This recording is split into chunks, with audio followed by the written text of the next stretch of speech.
Bonjour et bienvenue dans le monde des petits colibris. Je suis Jessica et aujourd'hui nous allons parler d'un phénomène fascinant, le syndrome du sauveur. Avez-vous déjà ressenti le besoin constant de venir en aide aux autres, même lorsque cela vous épuise? Peut-être vous sentez-vous responsable des problèmes des autres au point de négliger vos propres besoins. Ce comportement est ce qu'on appelle le syndrome du sauveur. Une dynamique dans laquelle une personne se sent obligée de sauver les autres pour donner du sens à sa propre vie. Dans cet épisode, nous allons explorer ce qui se cache derrière cette tendance à vouloir tout résoudre pour les autres, pourquoi elle peut être nuisible pour soi et autrui, et comment on peut s'en libérer pour vivre des relations plus équilibrées. Puis je vous poserai quelques questions pour vous aider à réfléchir à votre propre rapport avec ce syndrome. Première partie, qu'est-ce que le syndrome du sauveur? Le syndrome du sauveur est une attitude qui pousse à vouloir sauver les autres, souvent en détriment de ses propres besoins. Les personnes concernées se sentent responsables du bonheur des autres et sont prêtes à tout sacrifier pour résoudre les problèmes d'autrui. Bien que ce comportement puisse sembler altruiste, il peut rapidement devenir malsain.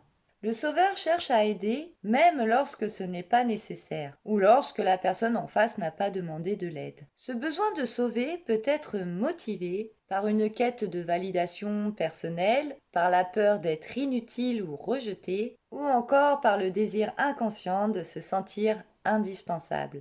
Ce schéma relationnel se retrouve souvent dans des relations déséquilibrées où le sauveur finit par s'épuiser émotionnellement ou se retrouve déçu par le manque de reconnaissance de la part des autres. Passons maintenant à la deuxième partie, ce que disent les spécialistes. Selon le psychiatre et psychothérapeute Eric Berne, fondateur de l'analyse transactionnelle, le syndrome du sauveur fait partie du triangle dramatique de Cartman, qui inclut également les rôles de la victime et du persécuteur. Le sauveur est celui qui intervient pour résoudre des conflits, mais finit souvent par se retrouver dans des situations de frustration ou d'épuisement. La psychologue Sylvie Tenenbaum explique que le syndrome du sauveur peut être une stratégie d'évitement des propres insécurités et peurs de la personne. En se concentrant sur les problèmes des autres, le sauveur évite d'affronter ses propres difficultés et se protège d'un sentiment d'impuissance personnelle.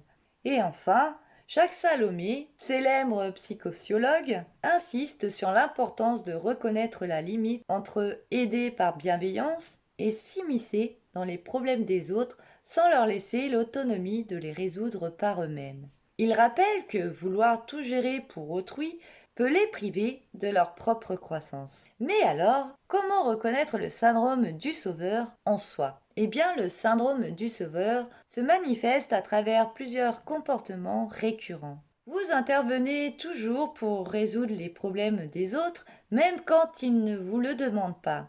Vous vous sentez responsable du bonheur des autres et cela vous pèse lorsque les choses ne vont pas comme vous le souhaitez.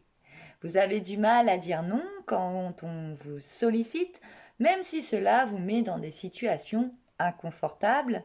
Vous vous épuisez émotionnellement à force de prendre soin des autres tout en négligeant vos propres besoins.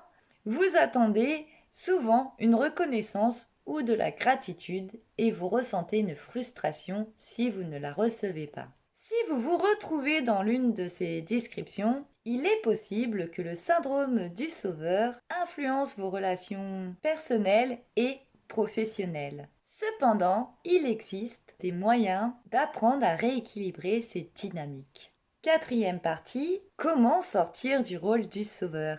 Eh bien, voici quelques stratégies pour s'affranchir de ce rôle et établir des relations plus équilibrées. Premièrement, reconnaître vos limites. Vous ne pouvez pas tout résoudre pour tout le monde. Il est essentiel de reconnaître que chacun est responsable de ses propres choix et de ses propres problèmes. Deuxièmement, apprendre à dire non. Acceptez que vous n'êtes pas obligé d'intervenir à chaque fois.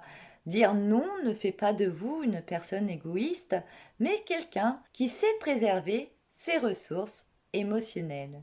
Troisièmement, distinguer l'aide bienveillante de l'ingérence. Aider les autres est une belle qualité, mais seulement lorsque cela est fait sans attente et sans imposer vos solutions. Laissez les autres gérer leurs problèmes à leur manière. Quatrièmement, développez votre propre estime de soi. Le syndrome du sauveur peut parfois être lié à une faible estime de soi. En travaillant sur votre confiance personnelle, vous n'aurez plus besoin de prouver votre valeur à travers vos actes envers les autres. Cinquièmement, pratiquez l'autocompassion. Traitez-vous avec la même bienveillance que vous accordez aux autres. Prenez soin de vos propres besoins avant d'essayer de prendre en charge ceux des autres. Sixièmement, lâchez prise. Acceptez que vous ne pouvez pas tout contrôler, y compris le bonheur des autres, et un pas important vers la libération du syndrome du sauveur. Cinquième partie, je vais vous poser toute une série de questions qui vous permettra de savoir où vous en êtes avec le syndrome du sauveur. Prenez un moment pour y réfléchir et surtout n'oubliez pas de partager vos réponses dans les commentaires car parfois ça peut aider d'autres personnes en voyant que nous ne sommes pas seuls. Avez-vous souvent l'impression que les autres comptent sur vous pour résoudre leurs problèmes?